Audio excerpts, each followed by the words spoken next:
10월 17일 말씀과 기도입니다. 오늘 본문은 에베소서 1장 15절에서 23절이고 제목은 알게 하시기 원하노라입니다. 바울은 에베소 교인들을 위하여 감사하면서 기도하고 있는데요. 그 기도하는 내용이 오늘 본문의 내용이지요. 바울은 17절에 보면 하나님께서 에베소 교인들에게 지혜와 계시의 영을 주시기를 기도합니다. 지혜와 계시의 영. 그것을 우리식으로 표현하면 성령의 인도하심이라고 해도 좋고, 주님께서 어떤 소중한 것을 깨닫도록 부어주신 은혜와 깨달음이라고 해도 좋을 것입니다. 그런데 그 지혜와 계시의 영을 주심으로써 에베소 교인들이 더 알게 되는 그 내용이 오늘 본문에 몇 가지가 등장하는데요. 17절에 보면 하나님을 알게 하시길 원한다고 했고, 18절에서는 부르심의 소망이 무엇인지 알게 하시며, 또한 기업의 영광의 풍성이 무엇인지 알게 하기를 원한다고 했습니다. 또 19절에서는 우리에게 베푸신 그 능력이 지극히 크심이 어떠한가를 알게 되기를 기도한다고 했습니다. 지혜와 계시의 영을 부어주심으로 하나님을 알게 하시고 부르심의 소망과 기업의 영광의 풍성함도 알게 하시며 베푸신 능력의 크심을 알게 하도록 바울은 기도합니다.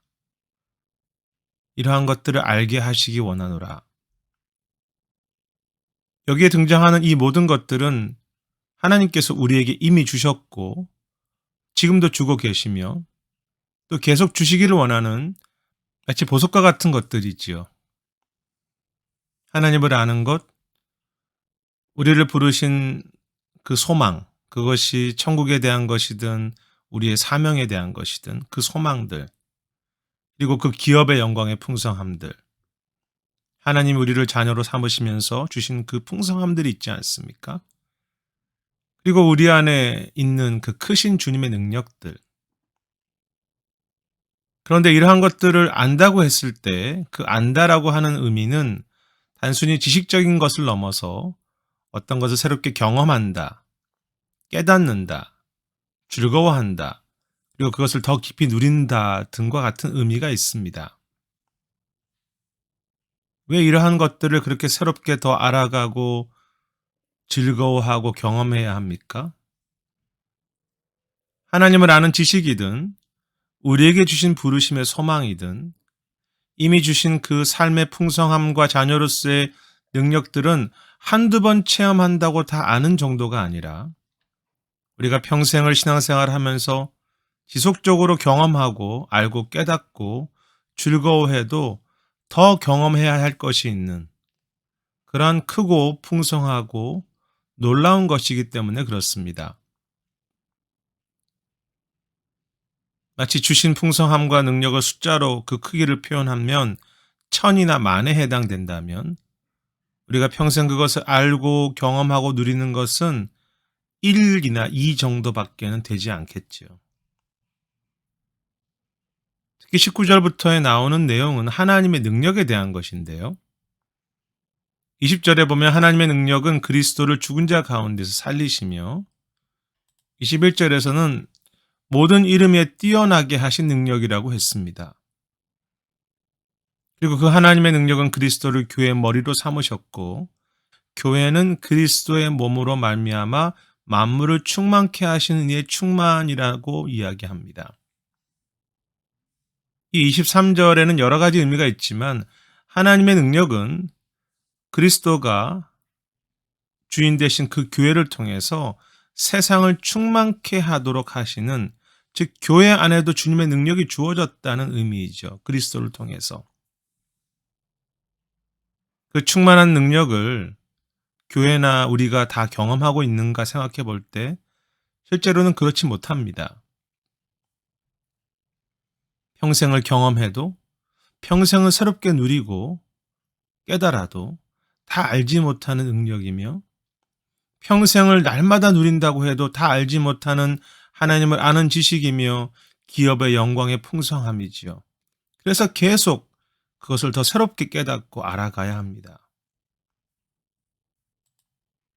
그런데 중요한 것은 이렇게 하나님을 아는 것이나 부르심의 소망이나 우리에게 주신 그 자녀로서의 삶의 풍성함과 능력은 우리의 힘으로 알고 새롭게 경험할 수 있는 것이 아니라는 것입니다. 그래서 바울이 어떻게 하는 것입니까? 겸손히 포기하지 않고 인내로 깨어서 기도하는 것입니다. 주님께서 지혜와 계시의 영을 주셔서 그것들을 평생 동안 더 알게 하시기 원합니다.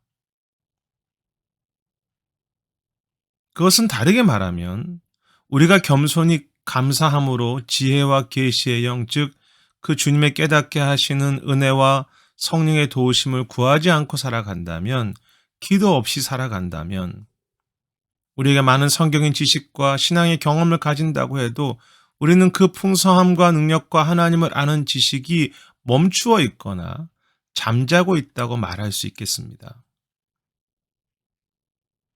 그래서 깨어서 늘 기도해야 하죠. 비록 평범한 기도 같고 우리는 대단해 보이지 않아도 바울처럼, 바울의 이 기도처럼 주님 그 성령의 은혜를 주셔서 우리로 하나님을 더 알게 하시며 우리를 부르신 그 소망이 얼마나 크신지 깨닫게 하시고 우리에게 이미 주신 것들이 얼마나 풍성하고 영광스러운지, 우리 안에 인도하시는 그 능력이, 우리 안에 주시는 그 능력이 얼마나 크신지 알게 해달라고 기도할 때 겉으로 드러난 모습이나 변화는 비슷한 것처럼 보여도 주님은 그 약속하신 대로 우리를 더 알게 하시고 더 깨닫게 하시며 새롭게 경험하도록 인도하시는 것이지요. 우리 안에 주신 그 소중한 것들을 더 깨닫게 하시고 더 감사하게 하시고 찬양하게 함으로 우리를 살리시는 것입니다. 그래서 오늘 우리의 이 작은 기도는 매우 생명과 같은 기도가 됩니다. 우리 자신을 위해서, 우리 자녀들과 다음 세대들, 또 세상과 교회가 멈추지 않고 하나님을 더 알고 그 풍성함과 능력을 더 즐거워하도록 지혜와 계시의 영을 달라고 깨닫게 하시고 보게 하시고 부어주시도록 그렇게 날마다 깨어서 주의 은혜를 구하는 우리 모두의 삶이 되기를 소망합니다. 오늘 기도 제목은 말씀의 내용 그대로인데요. 우리 교회와 세상과 가정과 자신에게 성령의 은혜를 주셔서 깨닫게 하시고 보게 하시고 그 주의 능력의 크심을 더 알게 해달라고, 우리를 부르신 그 소망이 얼마나 크신지 깨닫게 해달라고 기도하시길 원합니다. 화요일에는 선교지를 위해서 기도하실 텐데, 열방을 위해서 이 선교사님들과 그 사역들을 축복하시고 그들이 섬기는 곳마다 새롭게 하셔서 그곳에도 또 그들에게도 하나님을 더 새롭게 알며 그 부르심의 소망과 능력의 풍성함을 더 새롭게 깨닫고 경험해가는 그런 변화와 간증과 감사가 있도록 기도해 주시기를 바랍니다.